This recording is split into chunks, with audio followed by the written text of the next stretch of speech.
warri maatii keenya taatanii nu jajjabeessan jirtan hedduutu galatoomaa. Warri kun immoo please maatii keenya ta'uuf share, like, subscribe hin dagatinaa. Galatoomaa isiniin jedha. Har'a nyaata adda ta'e tokko qabadhee dhiyaadheera. Kunis Alfredo macaroniin akkamitti akka hojjetamu isinitti agarsiisa. Mi'eessituu hundumaayyuu qabadhee dhiyaadheera. Maal akka nama barbaachisu please gara hojii kiyyaa seenessaa na duuka bu'aa. Isinis laalaatii itti fayyadamaa.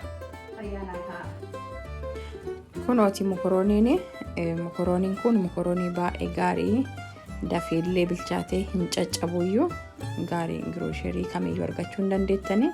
Alfredo saasii nan fayyadamaa immoo isa kana hedduu tokko gaarii. Dhadhaa immoo dhadhaa freshii fayyadama.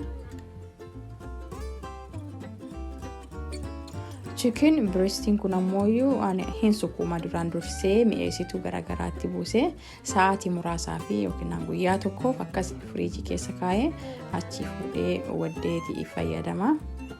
Dhadhaa aannan immoo rakkoon qabu aannan kamiyyuu fayyadamuu hin dandeettani. Ani aannanuma manaa qabu fayyadama. Parmesan cheeseedha kuni gubbaarraan yeroo baay'ee nyaataa fi salaaxaaf illee hin fayyadama. Isin akkuma jaalattanii hojjechuu hin dandeettanii rakkinnan qabu. Kunillee paastaa saasii gaarlikii of keessaa qaba. Gaarlikii fi xoosinii of keessaa qaba. Gogaa isaa kan walitti caccabee taa'e jechuudha. Kunillee soqiddaa fi qullubbii makaa kan ta'e. Kuni qaaraa bifaati. Ani bifa naa bareechisuuf jedheeti akkasitti qopheessa.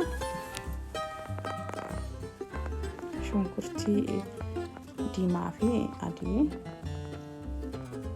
qullubbii.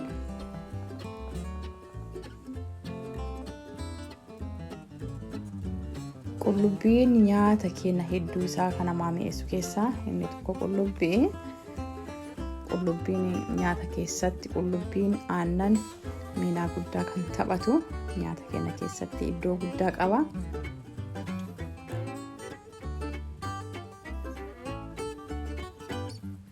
Amma macaroni kiyyaa feelaa jira.